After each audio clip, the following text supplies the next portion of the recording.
से मेरा नाम रमेश भंडारे है और मैं प्रोफेशन से टीचर हूँ।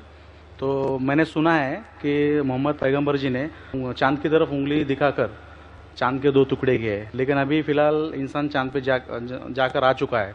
तो ये साइंटिफिकली प्रूव हो चुका है, ये जानना चाहता हूँ मैं। भाई साहब ने मुझे नमस्ते कहा। कुरान की आयत है सूरह निसा सूरह नंबर 4 आयत नंबर 86 में, कोई भी आपको अगर विश करता है तो उसको और बेहतरीन तरीके से विश करो, या कम से कम उतना। आपने कहा नमस्ते, मैं आपको फिर से नमस्ते नहीं कह सकता हूं। क्यों? नमस्ते के मानी है कि मैं आपके आगे झुक रहा हूं। इदम नममे मतलब आपके आगे झुक रहा हूं। झुकना सिर्फ है ईश्वर के सामने। तो मैं कहूंगा मेरे आगे झुकना हराम है, इसलिए मैं कहूंगा अस्सलामु अलैकुम, आप पे सलामती हो। ये सबसे बेहतरीन तरीका है। इसीलिए मैं नमस्ते का जवाब नमस्ते, क्योंकि मैं नमस्ते के मानी जानता हूं। अक्सर हिंदू नमस्ते के मानी जानते भी नहीं। नमस्ते आता है एकदम नममे से, आप मेरे सब कुछ है, मैं आपका सब कुछ नहीं हूं। कुछ कुछ आपको हिदायत दे सकता हूं, हिदायत देने वाला अल्लाह सुब्हानहू व तआला है। हाँ, तो इसीलिए मैं नमस्ते का जवाब दूंगा अस्सलाम वालेकुम, अल्लाह की सलामती आप पर हो। आपका सवाल था कि मोहम्मद सल्लल्लाहु अलैहि वसल्लम चांद के दो टुकड़े कर चुके हैं, इंसान चांद पे जा चुका है, तो साइंटिफिकली साबित हुआ कि ने चांद के दो टुकड़े हुए कि नहीं। कुरान की आयत शक्कुल कमर की कई हदीस है। हम मानते हैं कि यह मौजिज़ा था जो अल्लाह ने किया। मौजिज़ा किया अल्लाह ने मोहम्मद सल्लल्लाहु अलैहि वसल्लम के जरिए।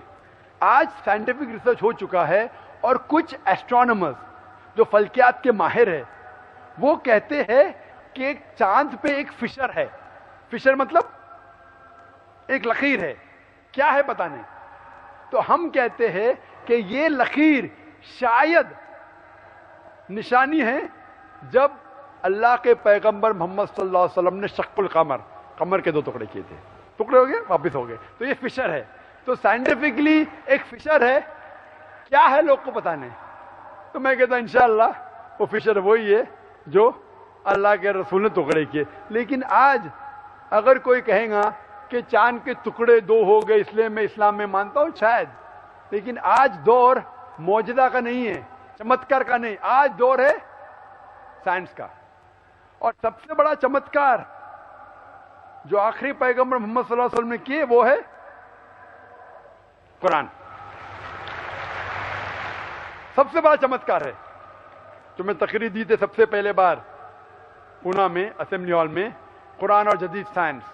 उसके जरिए पता चलता है कि कुरान हम साबित कर सकते, अल्लाह की किताब तब भी साबित कर सकते थे, आज भी और ता क़यामत तक। तो ये मेन चमत्कार है। कोई भी इंसान पढ़ेगा, अगर आपको अरबी ने तर्जुमा पढ़िए और अगर सही नियत से पढ़ेंगे, आपको अल्लाह ताला हिदायत जरूर देगा। हिदायत मतलब सही रास्ता दिखाना। तो सही रास्ता जो है वो आखिरी कलाम खुदा का, वो कुरान शरीफ। Dilip Kalantri, I am a businessman. मेरे काफ़ी मुस्लिम फ्रेंड्स थे, वो अक्सर कहते थे मुझे कि इस्लाम में ब्याज से धंधा, मतलब पैसा लेके धंधा करना गलत है। मुझे अक्सर विचार आता था कि ये कैसे डेवलपमेंट होगा। लेकिन आज का प्रेजेंट सिनेरियो पूरे दुनिया का देखते हुए एक मानना पड़ रहा है कि जिसने अपना घर गिरवी रख के कर्ज लिया और प्रॉफिट जिसमें मिलता है उस शेयर बाजार में लगाया, उनका घर भी तबाह हो गया। ये जो साइंस आज आपने बताया कि इस्लाम एक साइंस है, जैसे साइंस के ऊपर भी काम करता है, तो ये जो बात उन्होंने आज के 1400 साल पहले अगर कही होगी कि ब्याज लेना गलत है, हराम है, उसके पीछे इसकी क्या फिलॉसफी थी, ये मैं जानना चाहूंगा सर। भाई साहब ने बहुत अच्छा सवाल पूछा कि इस्लाम में उनके बहुत से दोस्त, मुसलमान दोस्त कहते हैं कि ब्याज लेना हराम है। वो ये नहीं जानते थे क्यों हराम है। अभी पता चला कि जो दुनिया की हालत है इकोनॉमिक मेल्टडाउन में, वो जानना चाहते हैं क्यों ये हराम है। और कुरान मजीद में कम से कम 8 जगह लिखा है ब्याज के बारे में। तो ब्याज लफ्ज है अरबी में रिबा, सूरह निसा में, सूरह इमरान में, और कहा गया है सूरह बकरा में सूरह नंबर 2 आयत नंबर 278 और 279 में कि आप ब्याज से दूर हो। और जो कोई ब्याज से दूर नहीं होगा, अल्लाह और अल्लाह के रसूल उन पर ऐलान जंग करेंगे। ब्याज इतनी बुरी बात है, गुनाह कबीरा है, और गुनाह कबीरा में इमाम अज़हबी ने उसे 11वें नंबर पे रखा, 70 गुनाह कबीरा में 11वें नंबर पे रखा। ऐसा पूछे क्यों बुरा है? क्योंकि ब्याज से अमीर आदमी और अमीर होता है, गरीब आदमी और गरीब बनता है। अमीर आदमी और अमीर होता है, गरीब आदमी और गरीब बनता है। आमतौर पे आप जब लोन लेने जाएंगे तो गरीब आदमी को लोन कहाँ मिलता है, और अमीर आदमी बताएगा मेरे पास ये, मेरे पास वो है, तो उसको लोन मिलता है।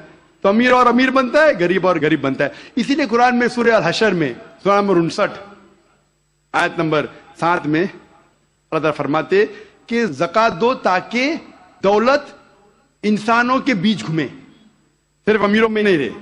और ब्याज से क्या होता है? इन इस्लामिक फिलॉसफी हम कहते हैं प्रॉफिट एंड लॉस शेयरिंग, मुनाफा और नुकसान को हम बांटेंगे।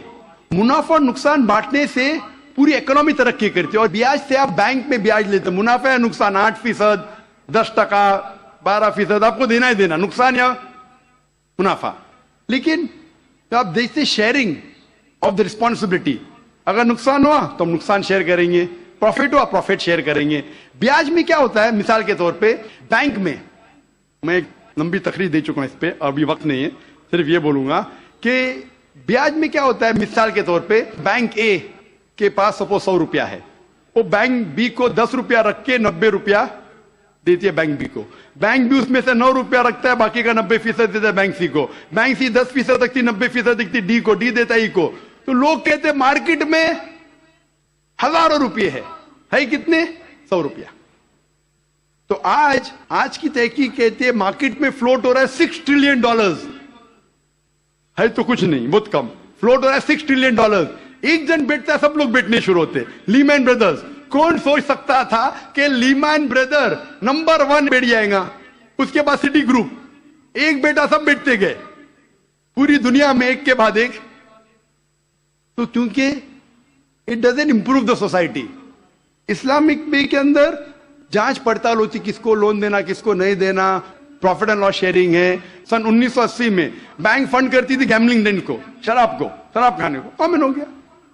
इसके बारे में अगर तकरीर मेरी सुनेंगे, interest free economy promulgated by the Quran, रिबा किस तरीके से हराम है, उसके ऊपर तकरीर मैंने की है। अगर वो सुनेंगे उसमें और डिटेल में मैं तस्करा कर रहा हूं क्यों इंटरेस्ट हराम है। लेकिन इन शॉर्ट वापिस से आज Japan, America sending emissaries Islamic bank के बारे में जानने के लिए। हमारी गवर्नमेंट के पास हम गए थे, मैं फाइनेंस मिनिस्टर चिदम्बरम जो फाइनेंस मिनिस्टर थे उनसे जिक्र किया था कि अब इस्लामिक बैंकिंग क्यों नहीं शुरू? इंशाल्लाह करेंगे, जब मेरी मुलाकात हुई थी जद्दा में। लेकिन आरबीआई परमिशन नहीं दे रही है क्योंकि उन्होंने तहकीक नहीं की। इंग्लैंड दे चुकी है, कई ममालिक दे चुके हैं। इंडिया भी अगर इस्लामिक बैंक को जिसमें प्रॉफिट एंड लॉस शेयरिंग है अगर उसकी इजाजत दी तो इंशाल्लाह इंडियन इकोनॉमी भी बढ़ेगी इंशाल्लाह। Hope the answers the question.